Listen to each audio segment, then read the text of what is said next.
So I'm here with the lovely Charlotte Maxwell-Jones, who founded, correct? Is that correct? Did you found this? Yeah. Yes, founded this organization that I want to share with my community. Because even though I've come across them only recently, I can't stop watching what they're doing and who they're helping and who they're serving. So they're in a part of the world that most of us are very unfamiliar with, except for what we see in the news feeds. She's in Kabul, Afghanistan. And Charlotte, will you please tell us what on earth brought you to those parts and what's kept you there?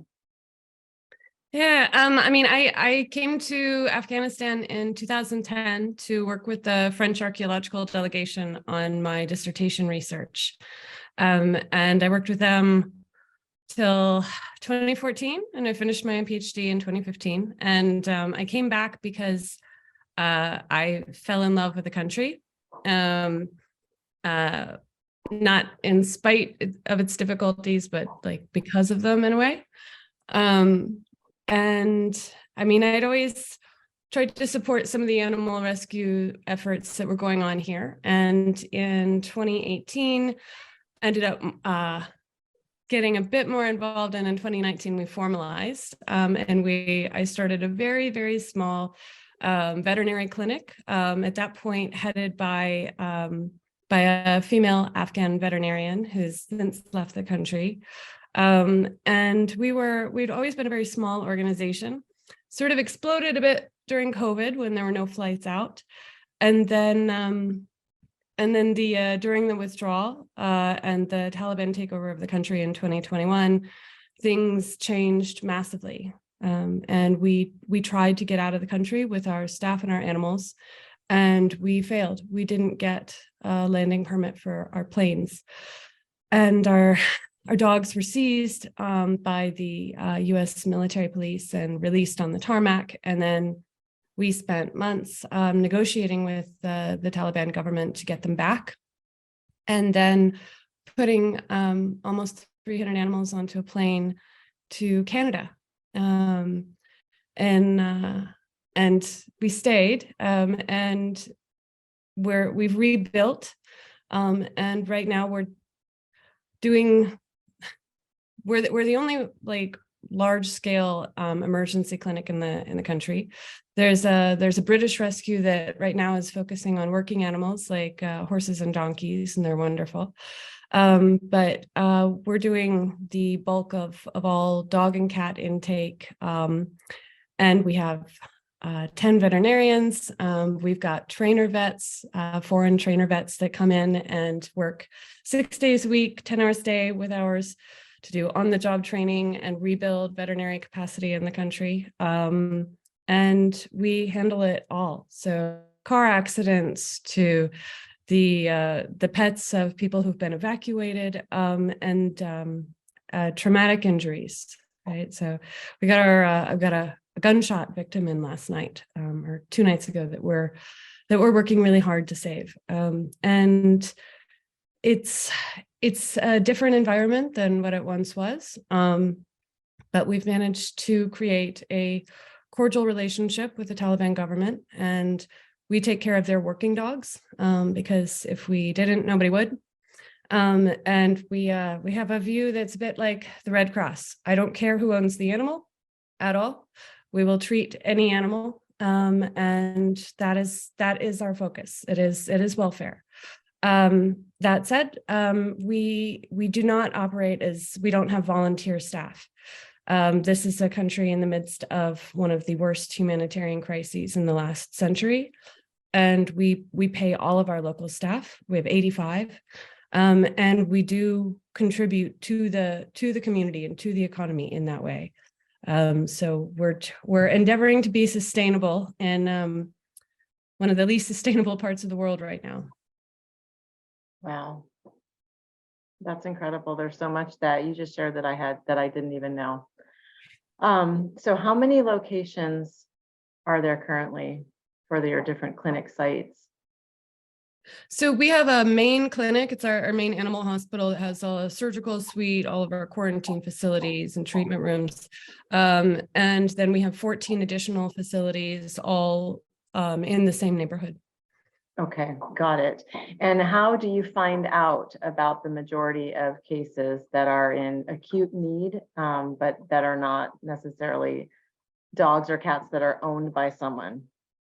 Yeah, so almost all of our animals are from the streets, and they're reported by locals. So sometimes we get people that bring them in, small puppies or cats or something. But most people, understandably, when they see like an injured large dog, are very wary of interacting with it, and I think that's good because we do have rabies here; it's endemic. So they call us, and we have a fairly large following on Facebook and Instagram, and social media is very active here. So we try to engage with the local community, and we try to get the message out there that will help. If it's brought to us, will help.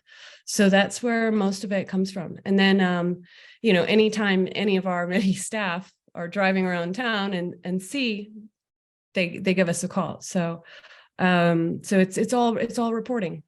And so you have basically 24-hour coverage any time of day or night. There is emergency staff that's ready.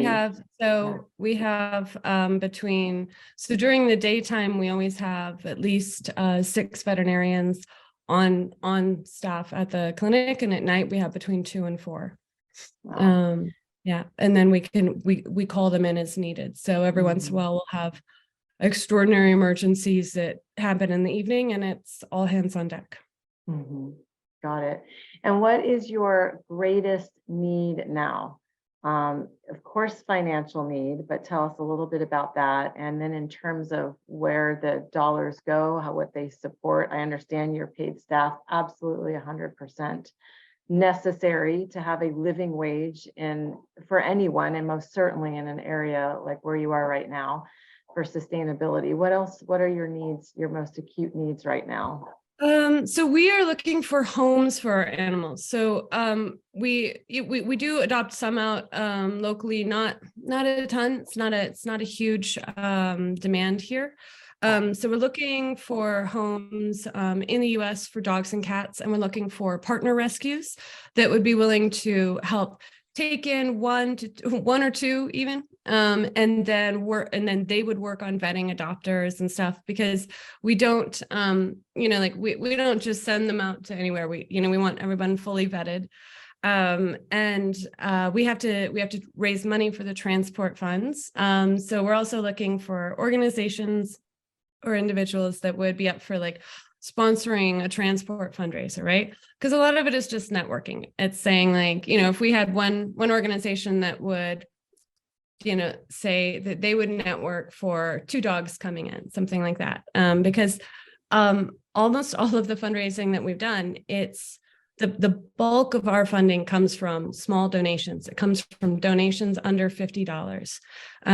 And we are not, because we're in Afghanistan right now that doesn't have a recognized government, we are not eligible for most grant and foundation funding right now.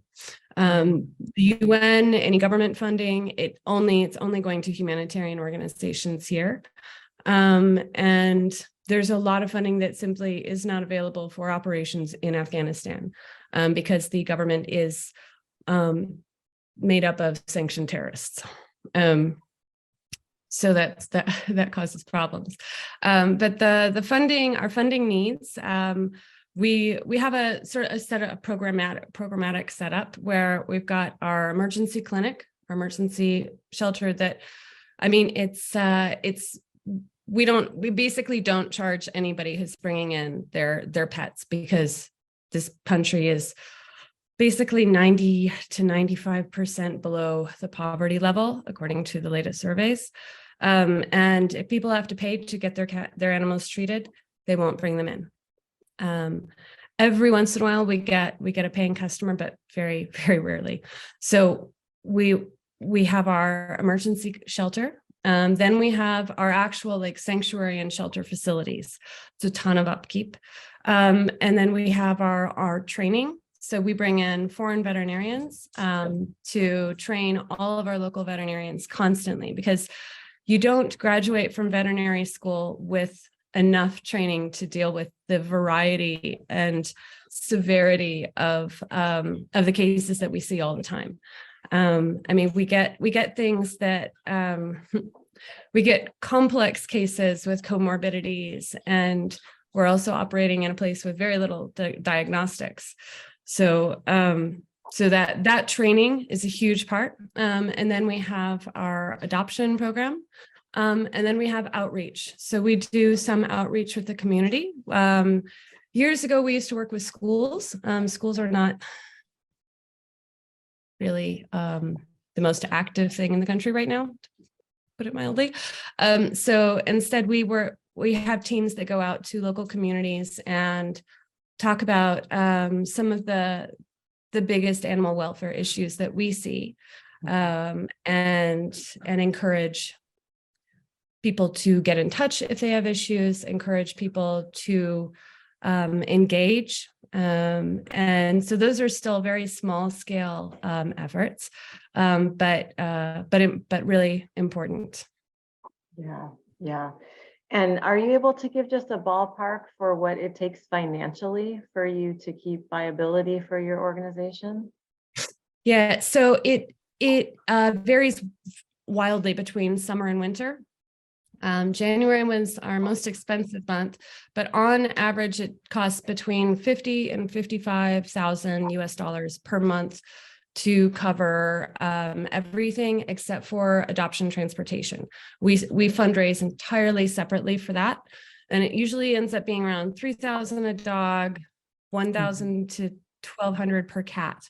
But our monthly expenses, we're looking at roughly $20,000 for all of the staff salaries, and for our training program, it's about $10,000 a month. Because we bring in foreign veterinarians, we do have to keep them in safe hotel compounds here, because there is some threat to foreigners, and especially we have female veterinarians that are coming in, so we do want to make sure that they not only are safe but feel safe. And then we spend $10,000 a month on food. So one thing that is it really kills us is like there's no postal system in this country at all. And like pretty much every other rescue in the world can get donated products. We can get some donated medicine, and some small volume things, but everything we have comes in with our luggage, right? Because we had a huge load of food come in with the plant animals to Canada, and it took us 6 months to get it through the customs department. Even though we had all of the paperwork, we are registered NGO here, took 6 months. So we're not able to get like the donated products in bulk, right? We go through several thousand a month in cleaning supplies, because cleaning is, we have right now, we've got 25 unvaccinated puppies in one facility because they're all under a month old. So like keeping things at a quarantine level of cleanliness is, it's absolutely necessary to stave off epidemics. We spend several thousand a month on medicines, including vaccines. And we can get most medicine in country.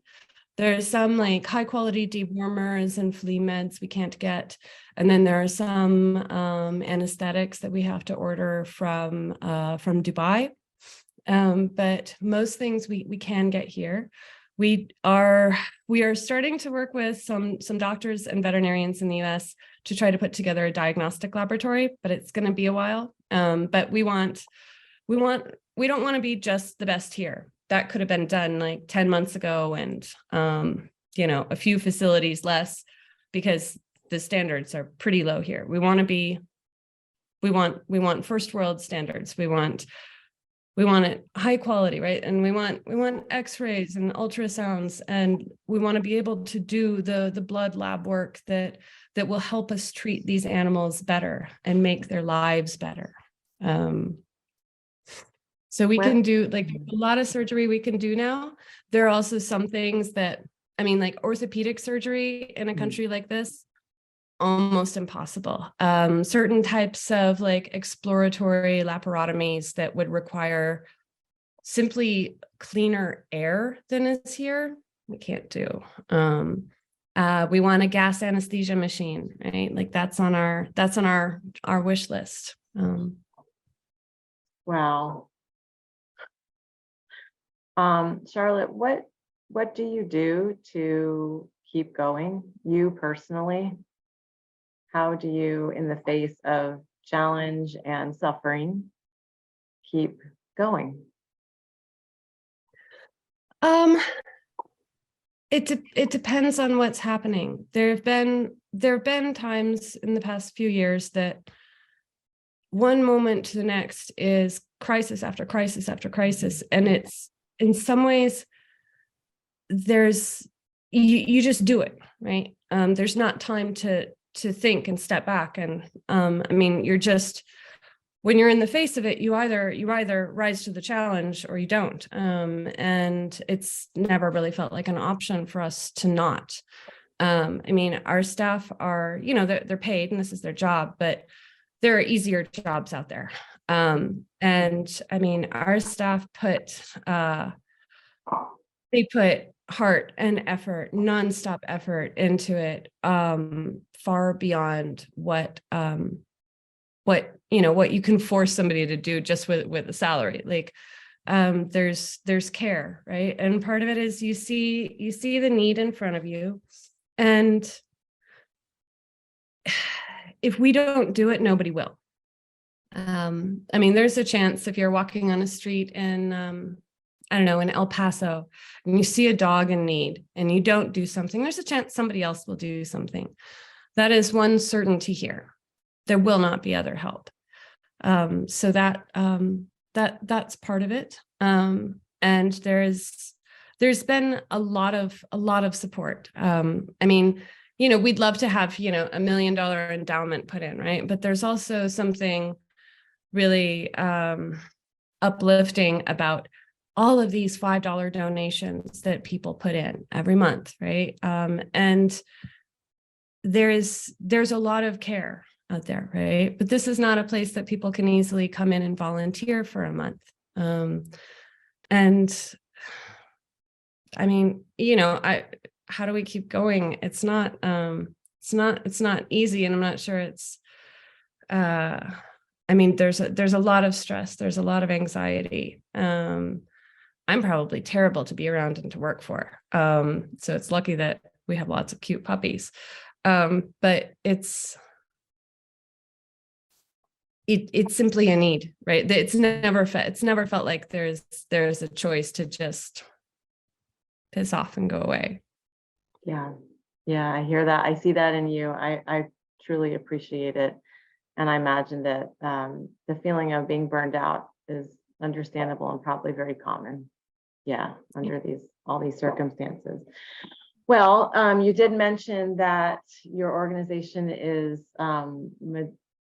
supported mainly by many small donations. So this is a call to please contribute what you can.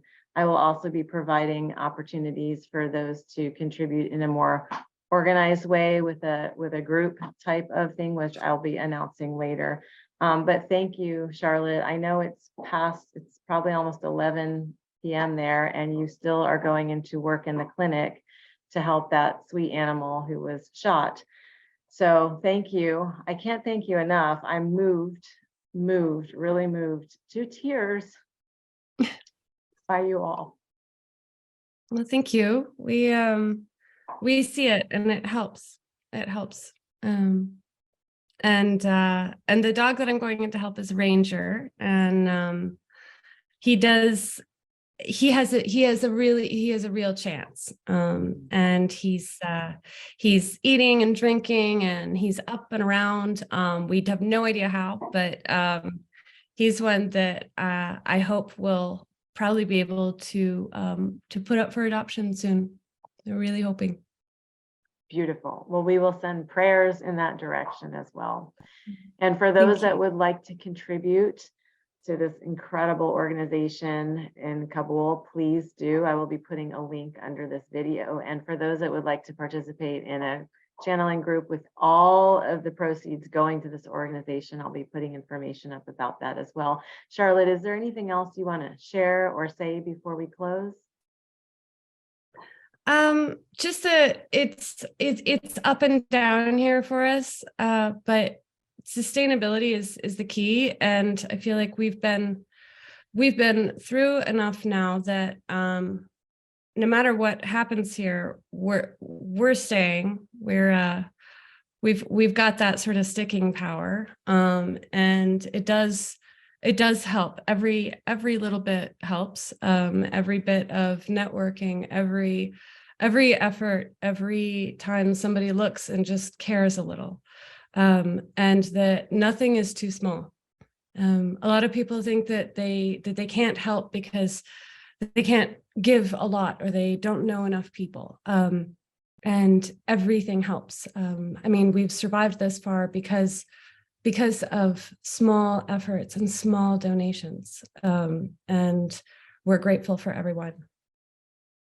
Exactly. It all makes a difference. We all can make a difference. And for those of you that have connections to your local rescues, this is a great opportunity to place them in contact with Charlotte. I'll put information as well about that. Super easy. You just can make an email introduction, right, Charlotte? And you will take it from there. I have already put that into motion for a local rescue that I just adopted one of my new dogs from. So everything matters across the world. In our own backyard, we need to keep rising to the need and to the occasion and to the spreading of love and care for all beings that share this planet. Thank you so much, Charlotte, for doing way more than your part. Thank you.